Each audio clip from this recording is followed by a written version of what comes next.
Forest பங்களாக்கு போகலான்னு சொல்லிட்டு வந்துட்டு இருக்காங்க. டைம் வந்து 4:30 மணி.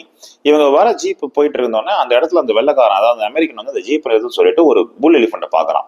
அந்த புல் எலிஃபென்ட் ஒரு ஓரத்துல அது பாட்டு மேய்ஞ்சிக்கிட்டு இருந்திருக்கு. இவன் என்ன நினைச்சான்னு தெரியல, திடீர்னு ஒரு கல் எடுத்து அந்த எலிஃபென்ட் மேல அலையறான். கிணத்துக்கு அப்படியே டோட்டலா ஷாக்கு.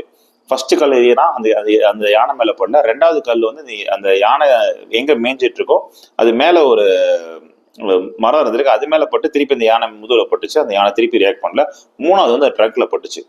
மிச்ச எந்த யானையா இருந்தாலும் உடனே சார்ஜ் பண்ணி உங்களை டோட்டலா துவம்சம் பண்ணிருக்கோம். ஆனா இந்த யானை என்ன பண்ணுதுன்னு பாத்தீங்கன்னா அவங்கள ரியாக்ஷனே காட்ட, தயவுசெய்து நான் விட்டுருங்கடா அப்படின்னு சொல்லிட்டு திரும்புது.